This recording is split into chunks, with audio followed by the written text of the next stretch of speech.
out your praise. There's joy in the house of the Lord, our God.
always like it when I'm winded after the first song, and then I have to talk. Hello, everyone, and welcome. Welcome, welcome. We want to thank you so much for choosing to join us today here at Heritage. My name is Mateo, and we are thrilled to see what God will do with this time as we draw near to Him. Here at Heritage, we do our best to lead people into a thriving relationship with Jesus, and that is our hope and our prayer for you today. If you haven't already, please let us know that you're here by scanning the QR code or by checking in with the HCC app. The app is a great place to find out more about Heritage, see what's going on here, ways to give, ways to serve. In fact, we're going to go ahead and use this moment for our offering time. On the screen, you'll see the different ways that you can give. And if you're visiting with us today, we want you to know that this is something that we do every week as an act of worship. You see, we want to give back a portion of what has been given to us because we know that God has blessed each and every one of us with so much that we want to be a part of what He's going to do in blessing the community through this church. So we just want you to know that, and you're not obligated to give. God doesn't want something from us. He wants something for us. He wants to lead us to Him. May the Lord bless this offering this morning. Also, if you are here in the room and you are interested in finding out more about how to connect with us further, then we invite you to visit the Hub. The Hub is located out the back doors right here, down the hallway to the left. And at the Hub, you can find some folks on our connection team who can help you take your next steps in your faith journey. So today, I hope that you're ready for worship. But if you found it quite a struggle just to be here today, maybe because your weekend didn't turn out as you had hoped, or maybe even your week, please know it's okay. It's okay that it didn't go well. It's okay if you don't have it together this morning. You don't have to do life on your own. There are people here that care about you and are thankful that you are here. But there's no one more excited to see you here than God. Know that and open your heart to Him today so that He can do a great work within you. If you're excited, if you're down, if you're broken, whatever way that you have arrived here, give it all to the Lord as we call upon Him. We're going to stand and continue our worship.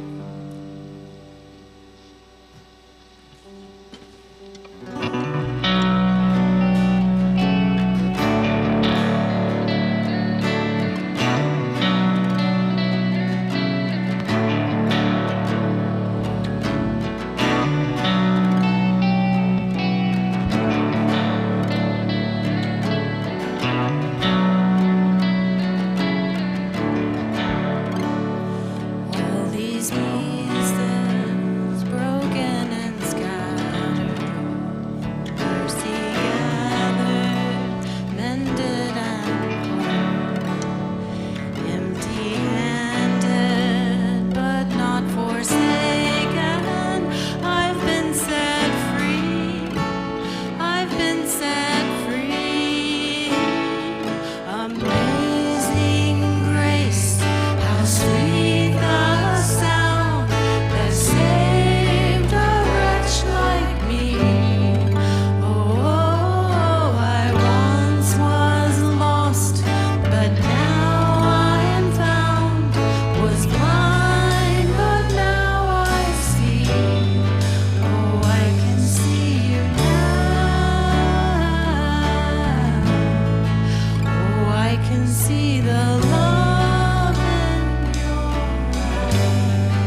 Thank you all so much for joining us here for worship, whether you're in the room or you're watching online today. My name is Julie Lang, and I am privileged to be part of this worship team.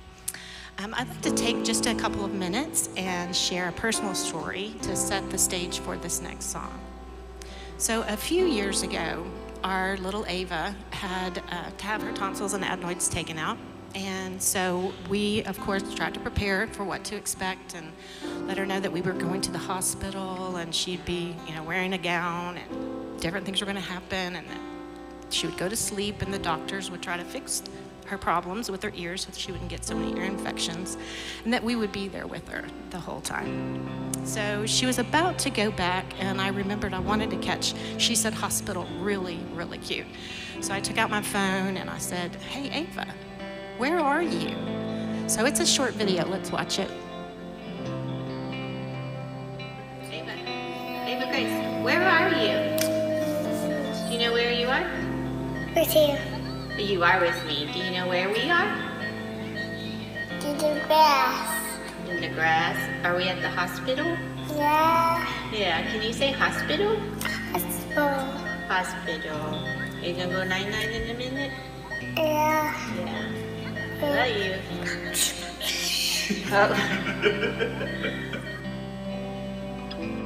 Okay, so if you missed it, when I asked her, "Where are you?" she said, "With you." And then she was silly and said grass, and then I finally fed her line so that she could say hospital and we could catch it. And it was really cute. Probably not as cute as that fake snoring, though. And I didn't really think a lot about it at the time. But when I went back and thought about the day and I watched that video again, I got a whole new perspective. She was just a little bit shy of 3 years old, and she'd had to skip her chocolate milk, and that is a very, very big deal to this day. And she was in a new place and different surroundings, or monitors hooked up to her, and it was beeping. And when I asked her where she was, her first thought was she was with me. I was her constant and her comfort, me. And you can ask any number of the children that have grown up in my house, and that is not a small sample size. They can attest to the fact that I make mistakes and that I have disappointed them. But her simple answer, "with me, with you," made me realize that we all have that constant companion, comforter, protector. He never leaves us. He never lets us down. Regardless of our flaws, our failures, mistakes, our circumstances, God is there. He's there in the fire. He's there in the storm. He's in our brokenness. He never lets go. Believe it or not, because of his amazing grace, when he looks at us, he doesn't see the mess. He sees us like that little girl in the video. And he's promised he will be there with you in the fire, in the storm, wherever life takes you.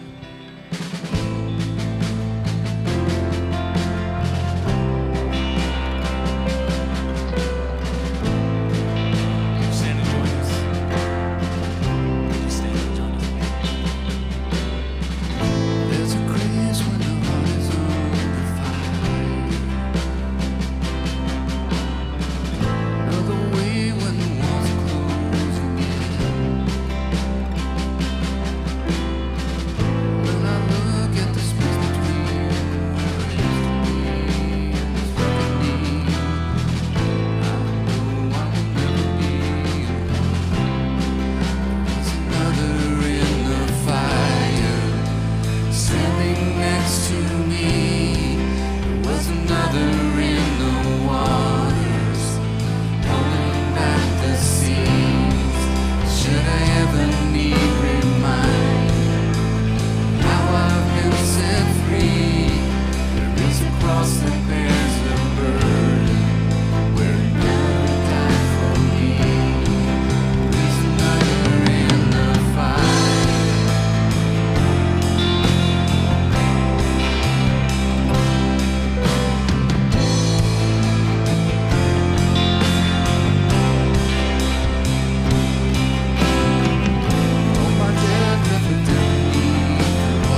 of you who are in second service frequently, does it seem to you like the band is increasingly putting more and more equipment up here to surround me I don't know where I'm going to walk anymore, but wow, how fun it is to be able to be with you this morning. And I want to take the opportunity to welcome you and thank you for joining us for our services here at Heritage Church. My name is Brock, and I want to welcome you. If you're here in the room, I met a lot of new faces this morning and people that I have missed as I've been gone the last couple of weeks, and also the people who are tuning in online, whether you're like live in the moment or watching this later in the week. Thank you so much for being a part of what we're doing here at Heritage. Like I said, I've been gone for 2 Sundays in a row, which is unusual for me, and thanks to the opportunity or the ability to tune in online, I've been able to keep up with what's going on in the life of our church, and I know that you were so blessed over the last couple of Sunday mornings. 2 weeks ago, Memorial Day weekend, we had Vocal Union that was here as they came and used their skills and talents and abilities as a gift to our church and a gift to the Lord, and they helped Mateo to lead our thoughts in worship and to do the service and sermon in song, which was just absolutely incredible. And then last week, my friend Andy Johnson got to preach about God's loving heart for every race of humanity, every nationality, and every language. And on the anniversary of Pentecost Sunday, this anniversary of a day almost 2,000 years ago when God showed up with power to give the church direction and inspiration and equipping for its mission, Andy took that opportunity to explain how that day, all those years ago, also empowered our church. It empowered our congregation with direction and mission and spiritual power and courage to be a part of God's plan to bless the nations. In fact, I was excited that Andy was able to explain to you, maybe for some of you for the first time, how for the last 14 months, there's been a small group of us at Heritage, people who are interested in mission and who just have that calling, already on our hearts. A little group of us that's been meeting on a regular basis to ask God for guidance about how Heritage could further be involved in the global mission of the church. And there's what we found during this season of discernment, this season of asking God for guidance. We discovered the reality or the stories of this incredible movement of God that is happening right now in the region of the world around the Mediterranean Sea. This is an area where thousands upon thousands of Muslim background people are migrating into countries that are accessible to Christian missionaries. And in many cases, it is a huge movement that's happening for the first time in history. And our little discernment group is excited because we feel convicted that God has given us a dream to somehow be a part of that effort that's happening in that part of the world. And if that sounds intriguing to you, if that sounds like something that you get excited about and would like to know more information about how to support that, I would love for you to mark your calendar for a short, hour-long lunch meeting that's happening 2 weeks from today. It'll be at 12:15 down this hall in the studio. It's a bring your own lunch kind of deal, very informal, but our discernment team and anybody else who's interested and has that heart for mission is going to join together, and we're going to continue or take the next steps in the process of figuring out the best ways for our church to join in with what God is already doing. Of course, I probably don't have to tell you that figuring out what God is up to is a challenge. Figuring out what God is doing in my life, in my family, in my career, in my city, in my nation, in the world at large, in my society, figuring out what God is up to is not always an easy task. In fact, much of the time, our best guess can be a wrong guess, right? Do you remember that old inspiring poem that was called Footprints in the Sand? I just assume that everybody has seen this at some point in their life. My grandmother had plaques of this thing hanging up in her house and stuff, and I've seen it myriad other places, so I'm just assuming you've seen it. But in case you haven't, it's just a short, probably 200 or 300 word poem that tells the story of somebody who had a dream about walking down a beach hand in hand with God. And it talks about how they look back behind them and they can see these sets of footprints, God's footprints and their footprints, but they can also, almost like it's superimposed, they can kind of imagine the timeline of their life and their walk with God, and they can imagine the times and kind of see on the beach there the times when they went through some particular hardships in their life. And they noticed, as they look back at these footprints, they noticed that at the most difficult moments of their life, at the most trying times in their human experience, there seemed to be just one footprint in the sand. And it kind of throws this dreamer for a loop, and says the dreamer asked God about it and said, hey, what gives here? Like, God, why in the world is it that at the moments when I was having the hardest time, at the moments when my faith was fragile or when my confidence was weak or when I was really struggling, why is it that you would abandon me in my time of need? And in the poem, if you've read it, you remember that God explains and says, actually, you have it wrong. Actually, during those times of trial and suffering, in the moments when you only see one set of footprints, those are my footprints. I was carrying you through all of that, And it's this profound and touching moment. The first time you read it, and I was probably 4 the first time, I probably couldn't read it 4, but I was a kid, it was touching, like, oh, wow.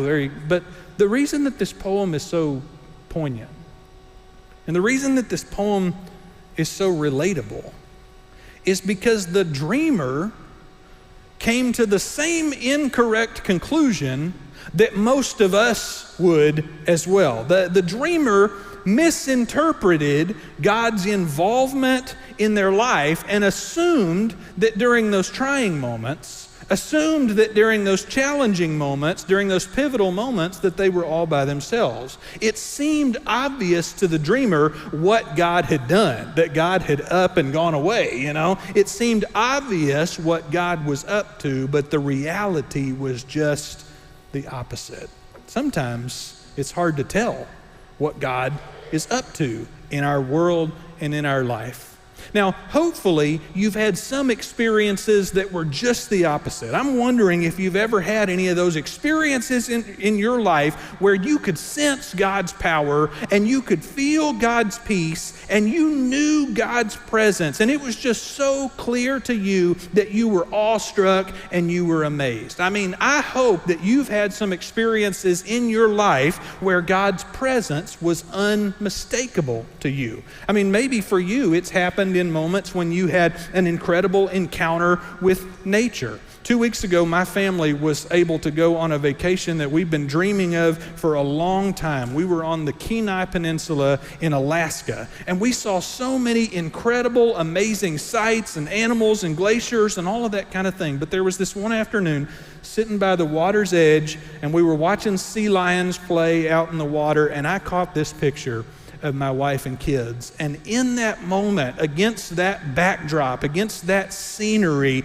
it felt obvious to me that God was powerful. I was just awestruck. I was inspired by the goodness and the creativity and the beauty and the generosity of God. And only God could have created such a perfect scene. And maybe you've had some moments like that, when you felt overwhelmed, moments when you felt amazement at something that you knew could only happen because of God's involvement. Many of you who are parents or grandparents can remember the moments when your children entered the world, and you remember the miracle of their birth, and you remember that overwhelming love that you felt for them instantaneously. And for so many people, those are kind of some milestone moments in their life when they say, wow, I was just overwhelmed with appreciation and gratitude and gratefulness. And maybe that's been some of the moments for you when God was obvious. Maybe you've had some moments when you were on the receiving end of a generous gift that showed up at just the right time. Maybe you've had some moments in your life where a big prayer was answered and you felt so grateful. Those are the kind of moments when tiny faith can grow into big faith, you know? And if you have any faith at all, I mean, mustard seed-sized faith, and then something incredible or inspiring like that happens to you, it seems to point to the goodness and the presence of God. In fact, you turn to any book in the Bible and you will find stories of people who had encounters with God that changed the trajectory of their life. Every book in the Bible is full of stories like this, about people like Moses, who was out there tending these sheep and suddenly encountered this bush that was on fire, but not really on fire, this burning bush that wasn't being consumed, and he had a conversation with God right there. And from then on, I mean, that was a story he would tell to people for multiple generations behind him, and we're still telling it today because of this incredible moment of how obvious God's presence was to Moses. There's other stories. Mary, this little servant girl in Israel who was visited by an angel, and the angel comes and says, God has found favor with you. And God wants to be a part of your story and invite you to be a part of God's big story. In fact, God's going to change the world through you. And it changed Mary's life forever. And then there's a story of Saul of Tarsus traveling this road to Damascus, and suddenly he's blinded by this bright light and has a conversation with Jesus, and for him, the entire trajectory of his life changed after that. There are moments like that when God's presence seems obvious. I mean, without a doubt, it replaces doubt with spiritual courage. But for most of us, in fact, I've been around a lot of church people, and I would have to say that for the vast majority of us, our experience with faith has not been a steady stream of those obvious, beyond a shadow of a doubt kinds of moments. Every burning bush I've ever seen was quickly reduced to ash, you know? And I'm here to tell you this morning, I don't think that means that God's not communicating with us. I don't think it means that God's not present. I don't think it means that God's not active. I think that the problem we have to address is that sometimes we don't know what to listen for. Sometimes we don't know what to look for. Sometimes we don't know how to notice and pay attention to what God is up to in our lives and in the world around us. And so in order to focus our attention together this morning, I want to direct you to a story that's recorded in the final chapter of the New Testament book of Luke in chapter 24. This is a story that begins with hopelessness and confusion and moves from there toward clarity and faith. But you got to know something about what's going on in the story of Luke here. You see, Luke, the third book in the New Testament, is an account of the life of Jesus. If you could take an entire human life, 33 some odd years that Jesus walked the earth, and just condense that into 24 chapters and hit the really high points, this is what Luke has tried to accomplish. And so by the time we get to the final chapter of Luke, we have reached the climax of the story of Jesus' life. In fact, chapter 23, the preceding chapter, is where Jesus was crucified and killed and buried in a brand new tomb. And I've got to tell you that after all of that happened, after Jesus was tried and sentenced and put to death and buried, his followers, they were a mess, all right? Like they were at a loss, they were confused, they were disoriented, they weren't sure what was supposed to happen next, but what they primarily were so messed up about is because they thought, well, the story's over now. That's all there was. That's all she wrote, you know, like that seems like that's all that could happen. In fact, as far as they could tell, they had shown up in Jerusalem that week and they had witnessed how in just a few short hours, the entire Jesus movement had been squashed by the mighty Romans in collaboration with the powerful Jewish leaders. And for these disciples, everything that they believed about Jesus, everything that they had been convinced of about Jesus, everything that they had witnessed Jesus do and heard Jesus say, suddenly seemed pointless. Suddenly, everything that they thought they knew about Jesus was in question. They were questioning themselves. They were questioning God. They were questioning everything. I mean, it's like that dreamer in the Footprints poem. Jesus' disciples were feeling like they were totally abandoned and alone. They had trusted Jesus. They had put their confidence in Jesus. They had followed Jesus. They had made commitments to Jesus. And then within just less than 24 hours, they had watched Jesus be led to his execution without even putting up a fight. And so in Luke chapter 24, beginning in verse 13, there's two of these followers, two of these disciples of Jesus who are traveling together. And they're returning home after their pilgrimage to Jerusalem for the Passover feast, and after witnessing all these shocking events that had happened to Jesus that weekend. And this story, the story we're about to read, happens on Easter Sunday, the very first Easter Sunday. It happens on the day that Jesus rose from the dead, but Jesus' disciples did not yet understand what was going on. So Luke tells us that while the majority of the disciples were still in Jerusalem trying to make sense of these reports of an empty tomb, just a few miles away this was happening. On the same day, two disciples were traveling to a village called Emmaus, and it was about 7 miles away from Jerusalem.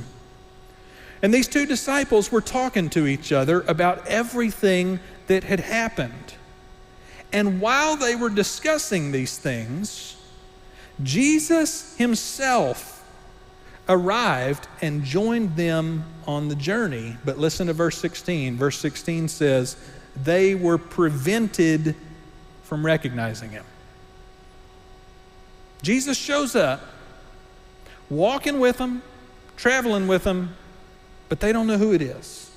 They don't understand what's going on. Verse 17 says, Jesus said to these two disciples of his, what are you talking about as you walk along? And so you've got this scene, these people who are traveling together, probably in a big caravan of people who have been at Jerusalem all week. And they're walking, and maybe they're carrying a heavy load, or they've got a cart, or they've got an animal that's helping them carry all of their stuff. But they're making progress, walking down the road, and Jesus asks this question, and they stop. And they give him a look. It says that their faces were downcast. In verse 18, there was one of these disciples named Cleopas who replied and said, are you the only visitor in Jerusalem who is unaware of the things that have taken place there over the last few days? In other words, he says, where have you been, man? What do you mean, what are we talking about? We're talking about what everybody's talking about. This is what's on everybody's mind right now. We're talking about the crazy, chaotic events that happened this weekend at what was supposed to be just the same old Passover experience that we have every year. We're talking about the fact that the Roman governor executed somebody who hadn't tried to hurt a soul. We're talking about the crazy stuff that we just saw in Jerusalem. What do you mean? And Jesus says, well, what things? What things that happened in Jerusalem? And here's their answer. The two disciples replied to Jesus, who they don't recognize in the moment. They said to him, the things about Jesus of Nazareth.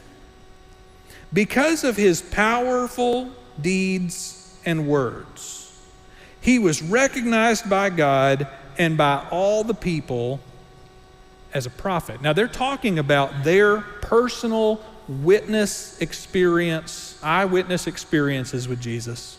They're talking about the things that they heard Jesus teach. They're talking about the moments when they saw Jesus heal. They're talking about the moments when they witnessed as Jesus exerted power over natural processes and over storms and over natural disasters, and when he brought people back from the dead. They're talking about the amazing things that they witnessed Jesus say and do.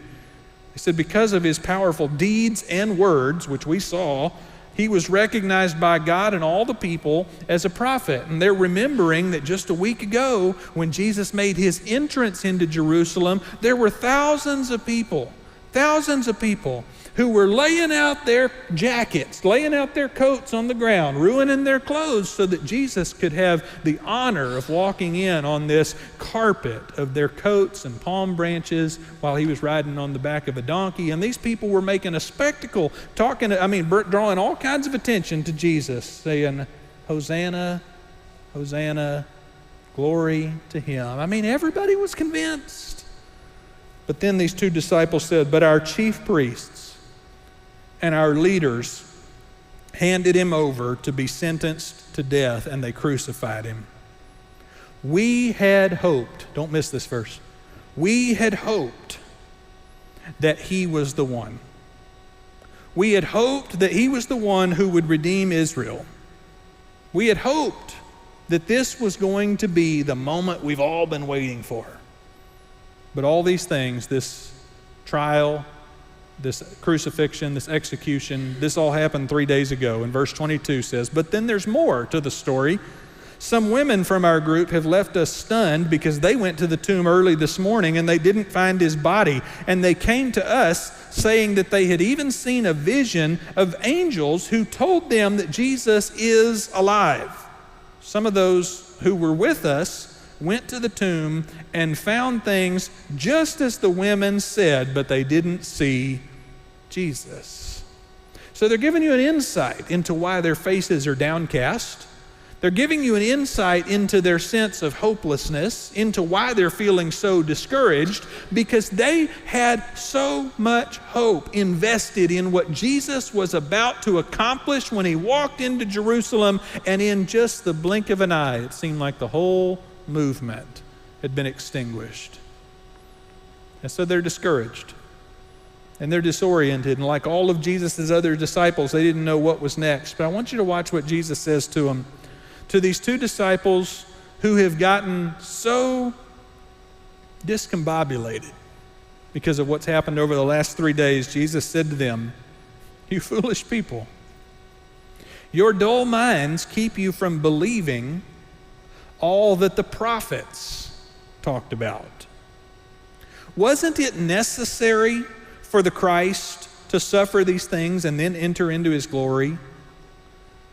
And then Luke interprets for us, or explains to us what happens next. He says that Jesus interpreted for them the things written about himself in all the scriptures, starting with Moses and going through all the prophets. Now you got to remember that at this time in history, when they talk about the scriptures, they're not including our New Testament. All of that was written later. So Jesus is talking about the stories, the ancient stories. The stories from the Old Testament, from the Torah, the stories from the prophets, the stories of the Exodus and the kingdom, the united kingdom and the divided kingdom of Israel, the stories of the exile, the stories of moments when the people were in trouble and God showed up. He's talking about the stories of moments when God made big promises to the people of Israel and said, even though it seems like things are hopeless, even though there's no fruit on the vine, even though the locusts have eaten everything, I'm going to show up and redeem all of this. This is like the constant theme that happens through the Old Testament scriptures. And so Jesus starts reminding his disciples, don't you remember? Don't you remember this has been our story? This has been what God's been up to. At some point they got back to moving on the road to Emmaus after they had stopped and had this conversation. Verse 28 says, when they all arrived or came to Emmaus, Jesus acted as if he was going to keep on going. He was going to keep following that road out the other side of town. But they urged him. His disciples, without recognizing him, urged him and said, stay with us. It's nearly evening. It's getting dark. It's getting late. The day's almost over. And so he went and he stayed with them. And after he took his seat at the table, listen, they're sitting down for supper. It says, after he took his seat at the table, he took the bread, blessed and broke it, and gave it to them. Now, this is an important sequence of events. This is a formula that they remember and recognize because Jesus has done this many times before. He did this at the feeding of the 5,000 with the 5 loaves and 2 fish. He did this at the Last Supper. He did this at countless moments when they sat and they shared meals together. He did this every time they observed the Passover together. He took the bread, he blessed it, he broke it, and he gave it to them. And the scripture says, chapter 24, verse 31 says that in that moment, when he did that, when he carried out that formula that he had done so many times, took the bread, blessed it, broke it, and gave it to them, their eyes were opened and suddenly they remembered. Suddenly they recognized him. Suddenly they knew who he was, but just as quick as they recognized him, he disappeared from their sight, and they said to each other, "Weren't you feeling something on the road? Weren't our hearts on fire? Weren't we feeling strangely inspired, warmed, encouraged, courageous? Weren't we feeling something supernatural when we were out there on the road and he was speaking to us and explaining the scriptures for us?" One of them said to the other one, "I was feeling something out there about mile marker number 3. Weren't you feeling something?" They said, "I felt that too." Weren't our hearts on fire? Something incredible has happened to us. And so even though it was late, even though it was already after dark and they had already eaten supper, and it was time to go to bed, verse 33 says they got up right then and they went the 7 miles back to Jerusalem. They made that journey, they made that 7-mile trek in the dark, and they found the other disciples. They found the 11, those that made up the core of Jesus' disciple group, Peter, Andrew, James, and John in that group. They found the disciples and their companions, and they were gathered together, and they were those 11 and their companions were saying to each other, "Something incredible happened to us. The Lord really has risen. He appeared to Simon Peter." And then these two who came from Emmaus, they're probably out of breath, and they start describing what happened to them along the road and how Jesus had made himself known to them as he broke the bread. This is one of those stories in Christian history that's really cherished. I mean, one of the most precious stories in the history of the church. And there's multiple reasons for that. Part of the reason this is so special is because it's recounting the events of what happened on the day that Jesus rose from the grave. It's recounting the moments after the moment that changed everything. I mean, this is a story from the first Easter. And so there's all this excitement, and the disciples are trying to wrap their minds around and come to grips with the news that seemed way too good to be true, that Jesus had in fact risen from the dead. That's part of why this story is so meaningful to us. But I think the bigger reason, I think the primary reason that this story is so revered among Christians is because this story is so relatable. Because I can see myself in this story.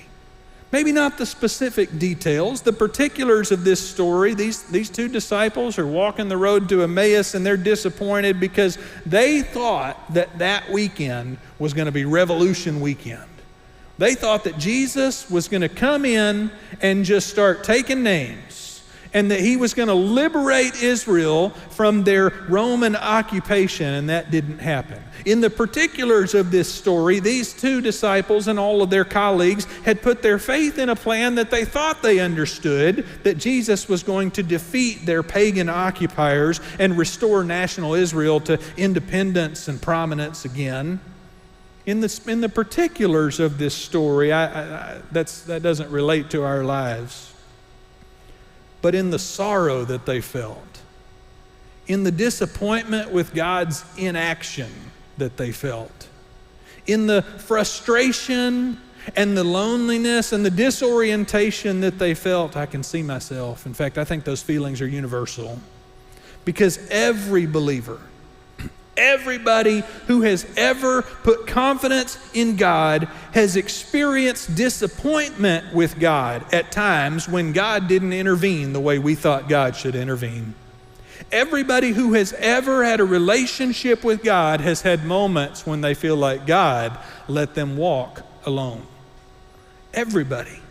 Everybody who's ever had a long-standing connection to God has been able to look back at the moments in their life and say, man, if God would have done something big right there, that would have made a big difference. That would have changed everything. Every believer has experienced this. Every believer has felt disoriented and bewildered when our vision of God's will didn't become a reality.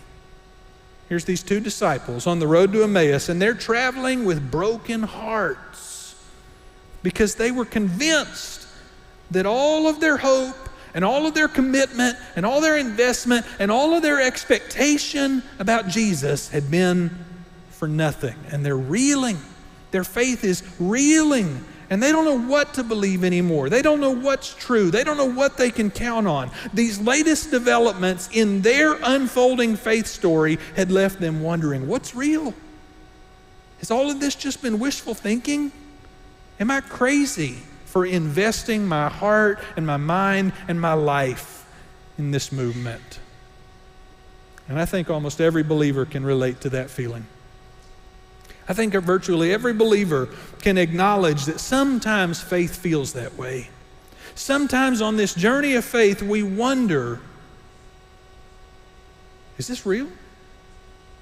Is this true? What have I invested myself in? Because here's what we do as believers. And if you're in the room or watching online and you haven't made a commitment to be a follower of Jesus, let me just invite you to just listen in. Listen in to the honesty of wrestling with some of this stuff in our faith, because this is real. Here's what we do as believers. We sing songs. In fact, we did it this morning. We sing songs about the mighty, saving, healing power of God. And then we remind each other in classes and small groups and private conversations, and even from the stage, we remind each other that our God can still perform miracles. And then we conclude from our study together and our discerning together, we conclude that God's kingdom is still making headway in this world, and God's big redemptive plan is being carried out. And then we watch the news. And it seems like it's all violence and division. And it seems like it's all natural disasters and war. And it seems like the powerful are constantly exploiting the rich and the weak, the poor and the rich are constantly exploiting the poor, powerful exploiting the weak. That's what I meant to say. We see that it's just a mess. And then we look closer to home and we look at our own families and our communities and our culture, and it seems like maybe we're struggling worse than we've ever struggled before. Too many situations that seem to be heading the wrong direction, not getting better. And we look at the circumstances around us and the current events and the challenges that we face as a society, and maybe it's not surprising that people are walking away from faith in droves. Maybe it's not surprising that there's more and more people who call themselves spiritually unaffiliated. What connection do you have to faith? None. Maybe it's not a surprise. We can relate to these two disciples on the road to Emmaus because they tried hard. They showed up. They tried hard to believe, and their faith was ultimately rocked by this climactic moment in Jerusalem when it seemed like God's side was the losing side. But as we reflect on this ancient, cherished story, as we reflect on the story of the disciples on the road to Emmaus today, maybe you're hearing this for the first time, but I want you to notice this one thing. I want you to notice that these two disciples were so paralyzed by the visible events happening around them that they didn't even recognize it when Jesus showed up right next to them. They didn't even notice when God in the flesh was holding their hand and looking them straight in the eye, calling them by name, and speaking words of encouragement to them. They were so discombobulated and disoriented by all of the current events that they missed the presence of God right in front of their face. And sometimes that happens to us. Sometimes our short-sightedness keeps us from seeing the movement of God that's been making progress and happening for millennia. Sometimes our short-sightedness and our tunnel vision keeps us from recognizing what it is that God is up to right in front of us. These people on the road to Emmaus, they were people of faith, but they had lost their focus on the bigger picture because they were distracted by the things in their immediate rearview mirror. They were distracted by the things in their tunnel vision, the last 3 days and the events that had happened, and what they needed. And what Jesus showed up to give them was a refocusing, a recentering, a reorienting. As they were walking down that road, Jesus challenged them. Snap out of it. Snap out of this tunnel vision. Don't forget, this is what I've been telling you my entire ministry, he said. He said, I've been telling you that the Son of Man had to be offered up, but that the grave wouldn't be able to hold him. I've been telling you that this was going to happen, and you didn't believe it. You didn't want to hear it. You didn't understand it. I've been telling you this from the beginning. And Jesus helped them to understand how the momentum of history, the movement of history for all of these centuries had been leading up to that very moment. He started to help them piece the pieces of the puzzle together from their own story, from the story of their nation and their ancestors, the ancient story. He reminded them about the Old Testament witness and pointed out how it was all culminating in what had just happened in Jerusalem. Like that Footprints poem. These two disciples were looking back at the last 3 days and they thought God had abandoned them, but the reality was that their limited understanding was blinding them to the very presence of Jesus the Christ. Their limited understanding was keeping them from seeing that Jesus was right there. And the reality was that over the past 3 days and over the centuries that had come before that, God had been carrying them. And God had been carrying out his plan. And God wasn't surprised when all that happened in Jerusalem that weekend. And God wasn't disappointed. And God wasn't shocked. And God wasn't blindsided by anything that happened over that Passover weekend in Jerusalem. In fact, God was confident that this is how he was going to save the world. You know, there's times in life when God's presence, power, provision, and peace seem obvious.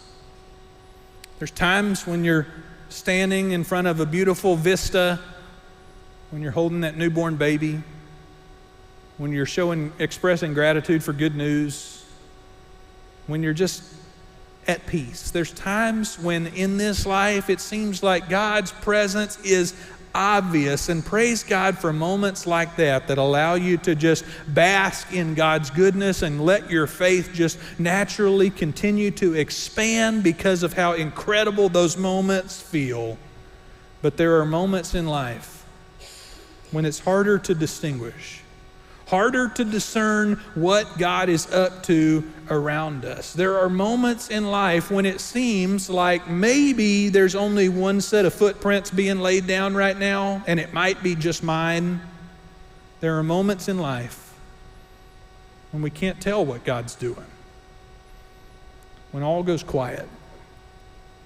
Maybe you've seen some of the cinematic depictions of the astronauts who have taken trips to the moon. I'm thinking of in Apollo 13, the moment when the capsule goes behind to the dark side of the moon.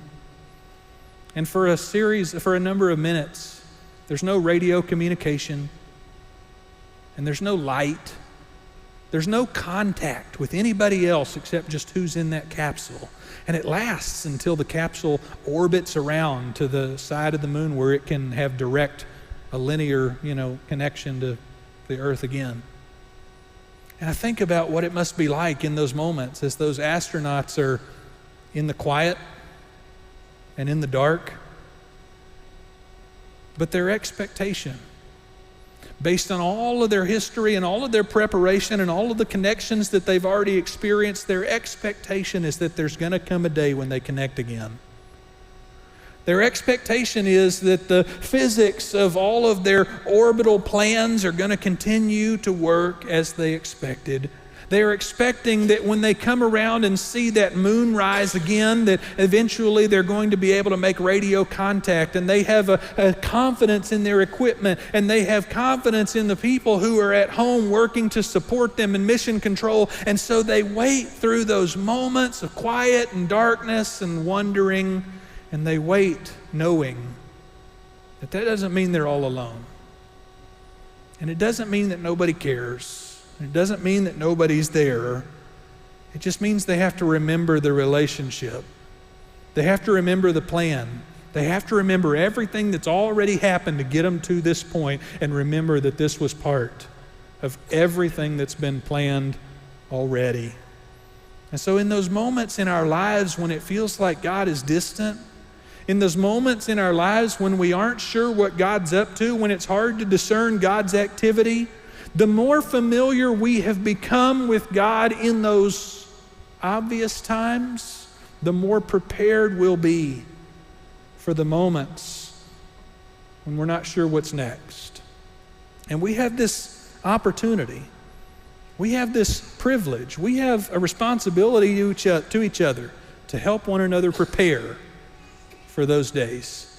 Christians throughout Christian history have prayed for one another to be able to have that kind of relationship with God. Paul wrote to the church in Colossae and said, since the day we heard about you, we haven't stopped praying for you and asking for you to be filled with the knowledge of God's will, with all wisdom and spiritual understanding.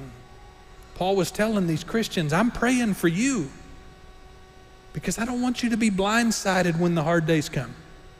I want you to know that God's plan has been in action and is in process, that it's still going the direction it was meant to go.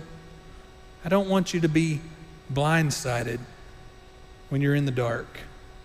And so for the next few weeks this summer, here at Heritage, we're going to spend our time in a series of messages I'm calling Vivid.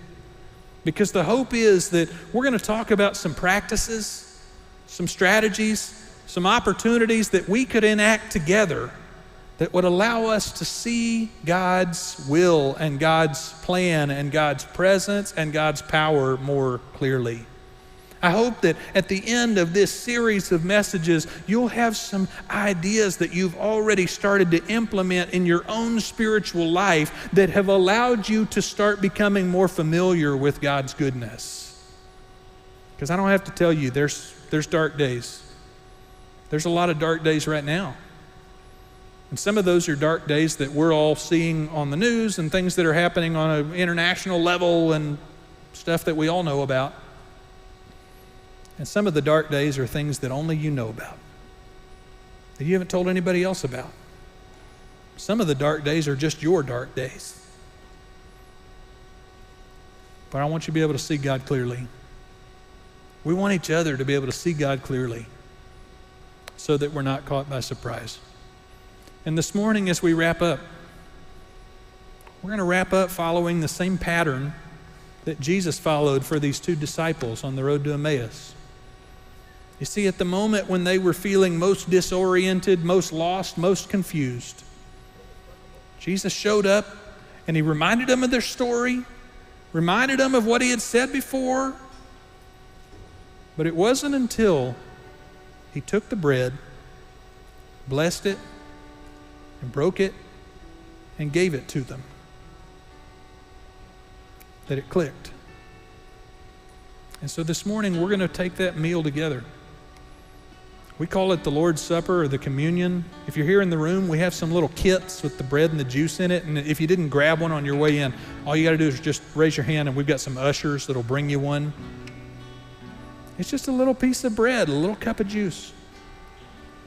But when Jesus introduced this formula, this process, this experience, he took the bread, he blessed it, he broke it, and he gave it to him and said, when you do this, remember me.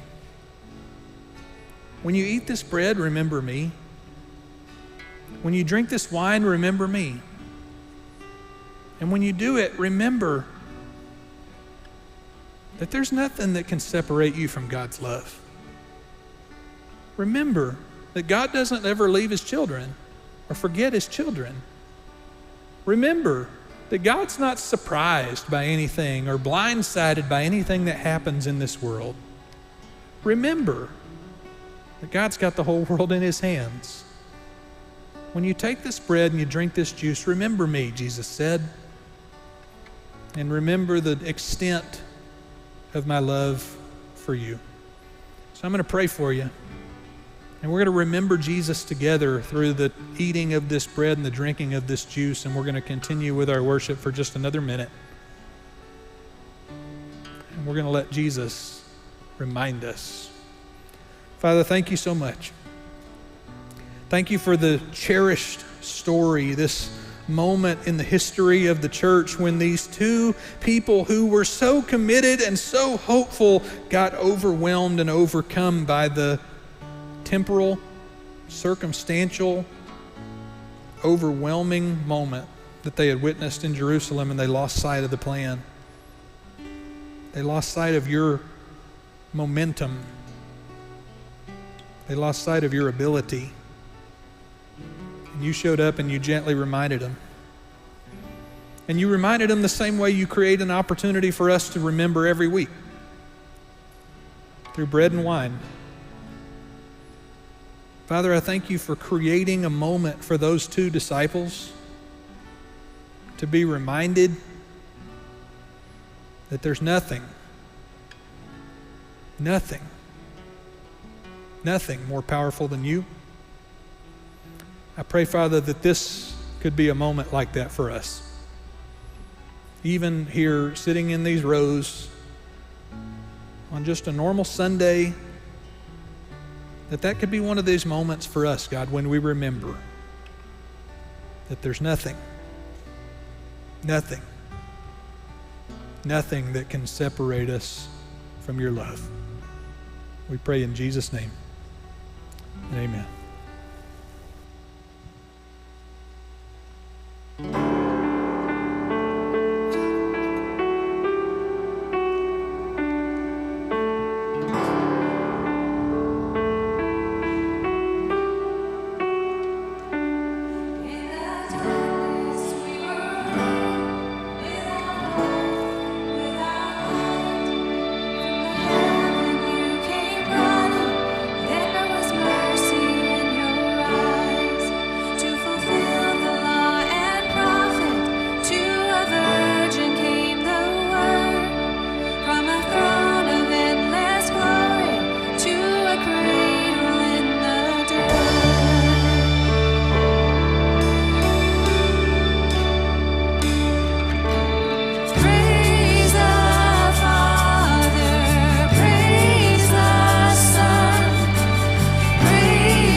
that stone was moved for good, for the Lamb had conquered death, and the dead rose from their tombs, and the angels stood in awe, for the souls